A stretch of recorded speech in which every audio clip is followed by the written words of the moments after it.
I'll start with a quick review for this book, Noise.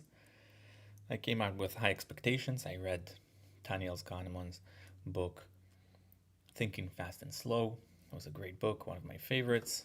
However, this book could be because he wrote it with other authors or for whatever other reason was not good at all, I would say. If I wouldn't came up with such high expectations, I may have given this book a 3, but considering that downgrade in comparison to the previous book, it's at 2 stars. So I was very, very disappointed. I would not recommend reading this book. It could have been an article. There is some interesting ideas about noise. He introduces the idea of noise and where it is and all that. But besides that, there is not a lot of information or useful information. Too many details. Not good details. A lot of math, unrelated math that is not needed.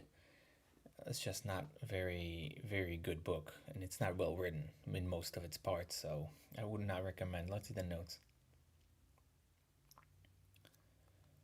Noise is scattered data and is different than bias, so they're not the same. Bias is something else than noise. Noise is just data that is scattered. Noise is often a consequence of different people with different outcomes. So basically, different opinions could create noise.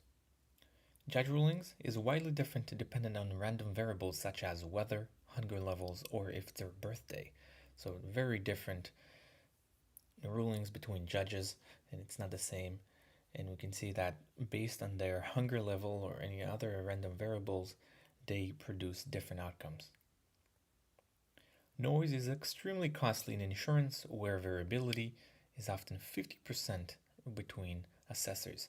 So it could be costly when one assessor gives a higher or lower rate, which could help or not help the company. Depends on if they're trying to get more customers in or out. But even if they got a customer and there is a high cost for it, so it depends. And the fact that there is 50% variability is not good. Noise could be problematic in lottery settings, where those who are chosen could yield different results. Sometimes they have lottery systems when that's how they assign cases, for example. The problem with that is that it also could create noise. Judgment is the measurement made by the human mind, which is usually not consistent. That's again what's the judgment is basically noisy because there is so much experience and any other things that comes in mind.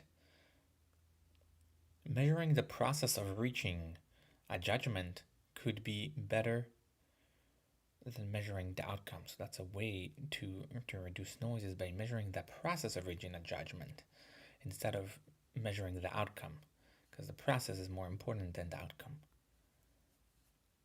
Wrong judgments don't always cancel out, they could add up.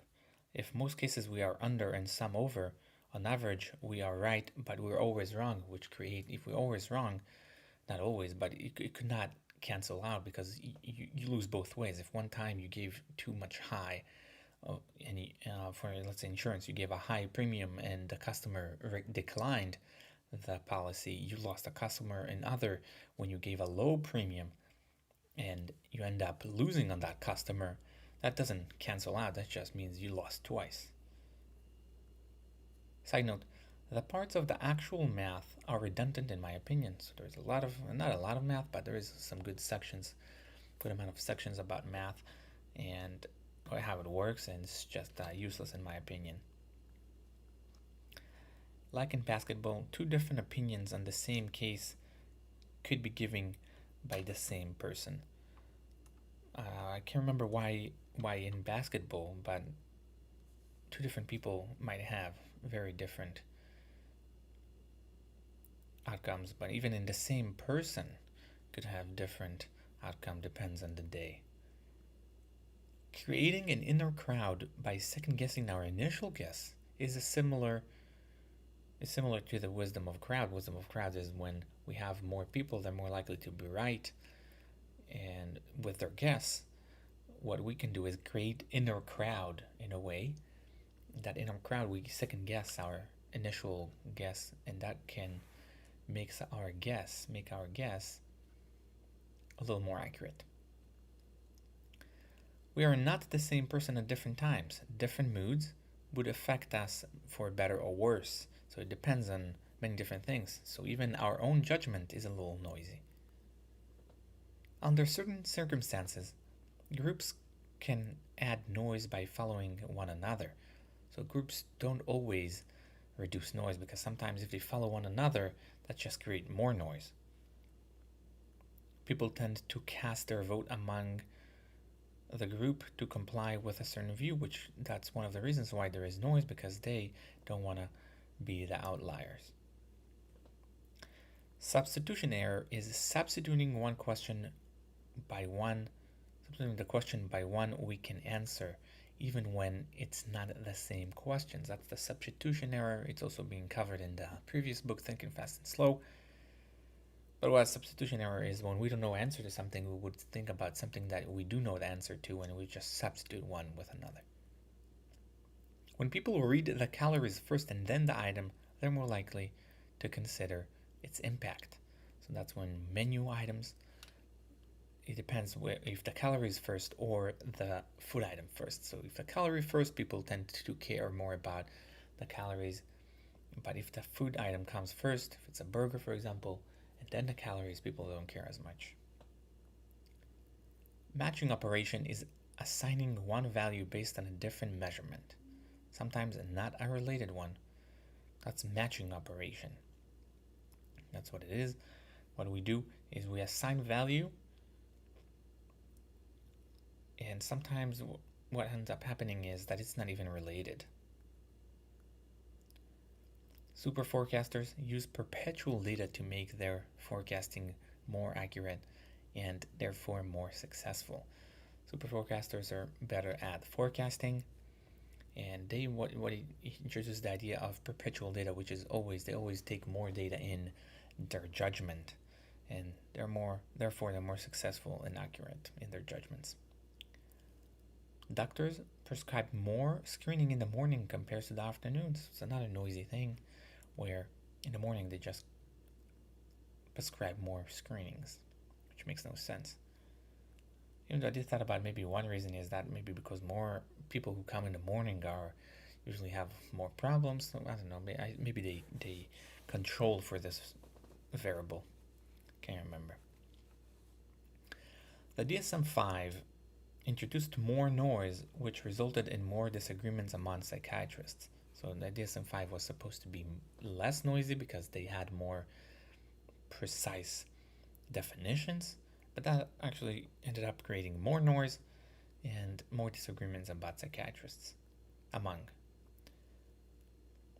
Performance evaluations tend to be noisy and not help improving performance, so they recommend basically against performance evaluations because they're noisy and don't help.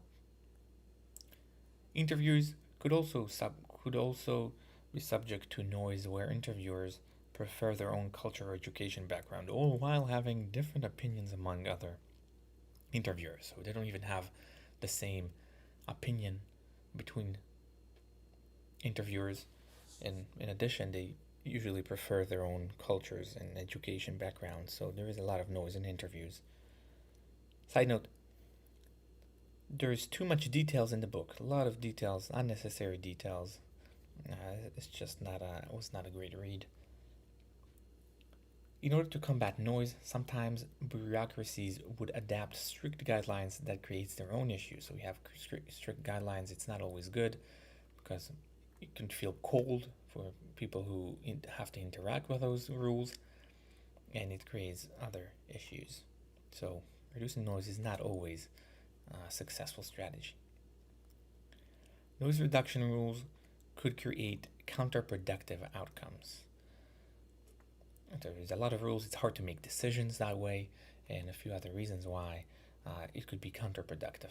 So that's for the notes. Again, very disappointing from this book. Would not recommend reading it, even though it's by a great author. He had some serious breakthroughs in the past, but there is the idea of regression to the mean. I think he even covers that, in his book, in this book, or in a previous book for sure, and that's exactly what happened to him. He regressed to its mean, and that was not a good mean. Thank you.